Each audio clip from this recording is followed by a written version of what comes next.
جیسا کہ آپ کو معلوم ہے کہ مولانا سعد صاحب کے بہت ہی الٹے سیدھے بیانات آ رہے ہیں، تو تبلیغی جماعت والوں کو تو یہ چاہیے کہ ان سے برات اختیار کر لیں، یعنی مولانا سعد کو جو امیر مان رہے ہیں تو ان کو امیر ماننا چھوڑ دیں اور ان کی پیروی کرنا بھی چھوڑ دیں اور دارالعلوم دیوبند کے ساتھ ہو جائیں بس، کیونکہ دارالعلوم دیوبند نے مولانا سعد صاحب کے اوپر فتویٰ بھی لگایا تھا اس سے 5-6 سال پہلے، اور پھر مولانا سعد صاحب کے بارے میں بتایا بھی تھا کہ جمہور امت سے ہٹ رہے ہیں، اس لیے تبلیغی جماعت والوں کو چاہیے مولانا سعد صاحب کا ساتھ چھوڑ دیں۔ لیکن وہی معاملہ ہے کہ مولانا سعد صاحب خود تو الٹے سیدھے بیانات کر رہے ہیں، الٹی سیدھی باتیں بتا رہے ہیں، دوسری طرف ان کے اندھ بھکت بہت زیادہ ہیں، جو اندھ بھکتی یعنی پڑھے لکھے بالکل نہیں ہیں، انگوٹھا چھاپ جن کو بولتے ہیں انگوٹھا چھاپ، تو انگوٹھا چھاپ اپنے انگوٹھا چھاپی میں بہت مشہور ہو رہے ہیں، اور جب تمہارے پاس علم نہیں ہے تو تم کو یہی چاہیے کہ علم والوں کی صحبت اختیار کرو، علم والوں کے ساتھ رہو کہ علم والے کیا کہہ رہے ہیں، اہل علم کیا کہہ رہے ہیں، تم کو یہ دیکھنا چاہیے، اور تمہارے بس سر پر مولانا سعد خود الٹی سیدھی باتیں کر رہے ہیں مولانا سعد، اور تم کو بھی لے ڈوبیں گے، ساتھ میں تم بھی چلے جاؤ گے۔ تو اس لیے ہدایت کا راستہ اگر چاہتے ہو تو مولانا سعد صاحب کی باتوں کو چھوڑ کر، کتنی باتیں ان کی مولانا سعد کی ایسی ہیں جو گمراہی والی ہیں، جن کے بارے میں دارالعلوم دیوبند نے فتویٰ دیا ہے، تو تبلیغی جماعت والوں کو تو چاہیے یہ تھا کہ مولانا سعد کا ساتھ چھوڑ دیں، لیکن ساتھ کیسے چھوڑیں بھائی، اندھ بھکتی سوار ہے نا ہمارے حضرت جی جو ہیں، حضرت جی تو یہ حضرت جی سب کو گمراہ کیے ڈال رہے ہیں، تو اور گمراہی یہاں تک پہنچ گئی ہے کہ کچھ اندھ بھکت ان کے مفتی ابوالقاسم نعمانی صاحب کے بارے میں تو لکھ رہے ہیں کہ مفتی ابوالقاسم نعمانی کو چاہیے کہ مولانا سعد کی صحبت اختیار کرے، 2 مہینہ ان کی خدمت کرے، 4 مہینہ تبلیغی جماعت جائے،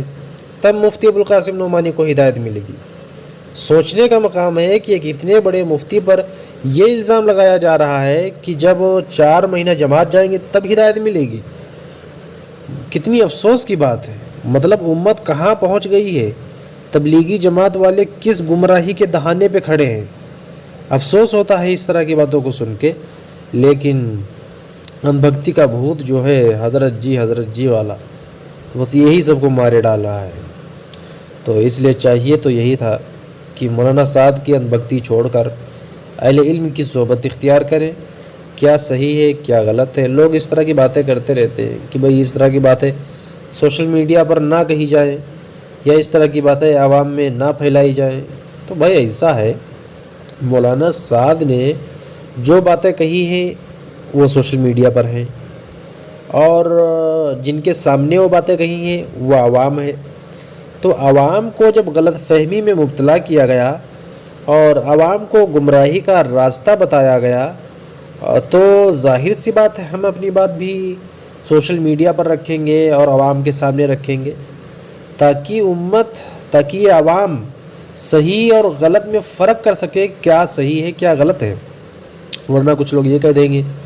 کہ بھائی مولانا سعد صاحب ہمارے اس لیے صحیح ہیں کہ اگر وہ صحیح نہ ہوتے تو کوئی نہ کوئی ان کے بارے میں ضرور بولتا،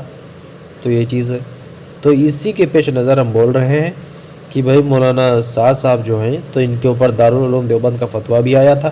اور فتویٰ آنے کے بعد اندھ بھکتوں نے تو دارالعلوم دیوبند کو بھی گالی دینا شروع کیا، جو منہ میں آیا وہ بھی کہا، جو الزامات لگانے چاہے بھائی وہ بھی لگا دیے دارالعلوم دیوبند پر۔ تو کیا تم کو کیا سکھایا گیا تبلیغ جماعت میں، تمہاری کہ تربیت نہیں ہوئی، کیسے کیا معاملہ ہے، یا تم کو یہی سکھایا گیا کہ تم دارالعلوم دیوبند کو برا بھلا کہو؟ تم سے ان چیزوں سے کیا مطلب ہے، مطلب اپنا کام کرتے رہو، بس جو تمہارا کام ہے دعوت و تبلیغ کا بس وہ کرو، اور جو گمراہ کن باتیں ہیں ان سے بچنے کی کوشش کرو، یہ دیکھو کہ اہل علم کیا کہہ رہے ہیں، اہل علم کی باتوں پر اعتماد اور بھروسہ ہونا چاہیے۔ خیر، جو کچھ بھی مولانا سعد صاحب کے اس وقت بیانات جو ہیں وہ سوشل میڈیا پر وائرل ہیں، بہت ہی زیادہ ہنگامہ ہو رہا ہے، مولانا سعد صاحب کے بارے میں اور ان کے بیانات پر خود مطلب ایک آدمی کو غور کرنا چاہیے بھائی کہ مولانا صاحب کیسی کیسی باتیں کہہ رہے ہیں۔ ابھی بیان آیا ہے بالکل نیا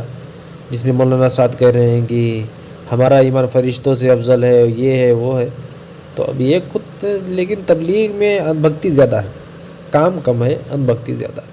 اس لیے اس اندھ بھکتی سے نکلنا چاہیے۔